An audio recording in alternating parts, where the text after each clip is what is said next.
ସେଇଠୁ କାଲି ମାଛ ପଡିଥିଲା ଆମେ ଆଣିଛୁ।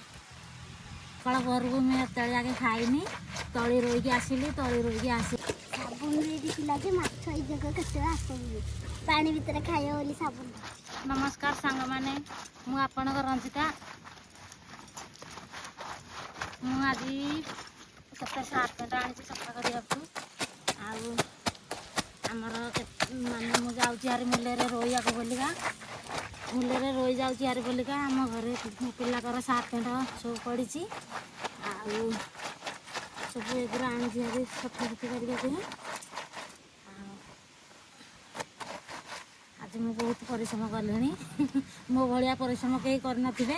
ସକାଳ ଘରକୁ ମୁଁ ଏତେବେଳେ ଆଗେ ଖାଇନି, ତଳି ରୋଇକି ଆସିଲି, ତଳି ରୋଇକି ଆସିକି ଘର ଦ୍ୱାର ଧୋଇଲି, ଘର ଦ୍ୱାର ଧୋଇକି ଆଉ ବାସନ କୁସନ ମାଜିଲି, ମାଜିକି ଏବେ ଆଣିଛି ପିଲାଙ୍କର ସାର୍ଟ ପ୍ୟାଣ୍ଟ ସଫା କରିବାକୁ।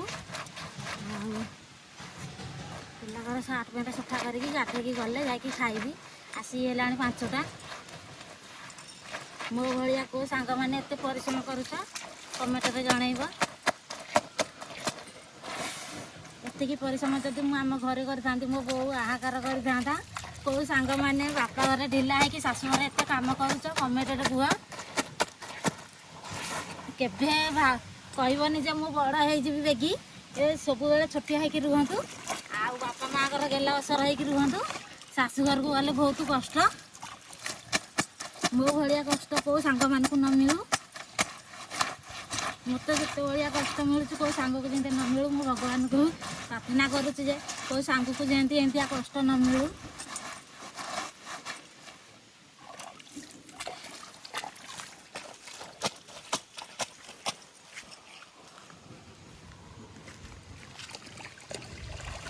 ସାବୁନ ଏଇଠି ଥିଲା ଯେ ମାଛ ଏଇ ଜାଗା କେତେବେଳେ ଆସନ୍ତି ପାଣି ଭିତରେ ଖାଇବ ବୋଲି ସାବୁନଟା।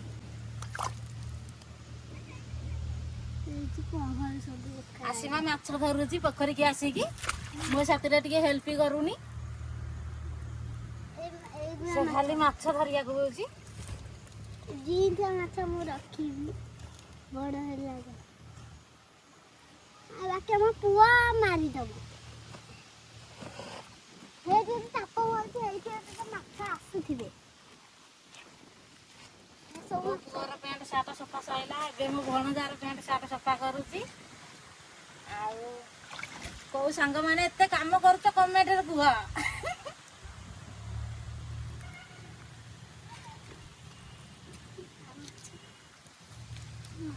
ଆସୁନାହାନ୍ତି ଫେରିକି ଯାଉଛନ୍ତି। ଆସନ୍ତୁ ମାଛ ଧରିକି ଦେଖେଇବି। ଆଉ ଏଇଠି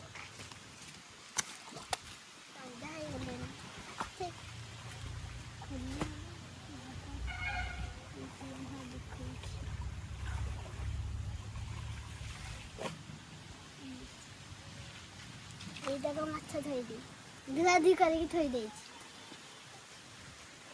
ଯାଇକି କାଲି ମାଛ ଧରିଲେ ଆପଣଙ୍କୁ ଦେଖେଇବି। କାଲି ଆମ ସ୍କୁଲ ଛୁଟି, ସେଇଠୁ କାଲି ମାଛ ପଡିଥିଲା ଆମେ ଆଣିଛୁ।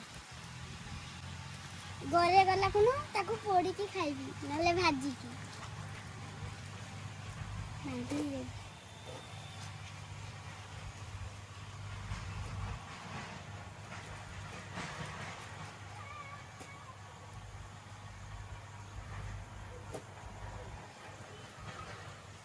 ଏଇନୁ ଦେଖେ ଗୋଟେରେ ଥିବ ହେଇଠି ପାଣି ରହୁଛି ଯେ ଏମିତି ହବନି, ଏମିତି ଲାଗିବ। ଘରେ ଗଲା ମୁଁ ତ ଖାଇବି।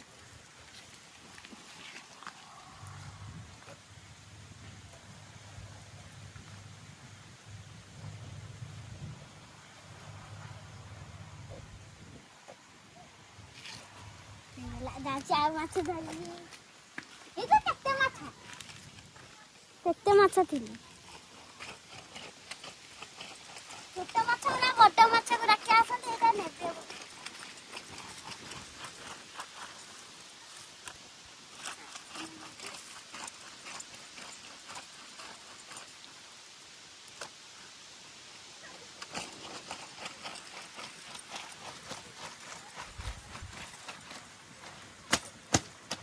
ମାଛ ଧରିକି ପଳଉଛନ୍ତି। ଆମ ପୋଖରୀରେ ଏବେ ବହୁତ ପାଣି ହେଇଯାଇଛି। 4ଟା ବାହାରୁ ଗଲେ ବେକେ ହେଉଛି।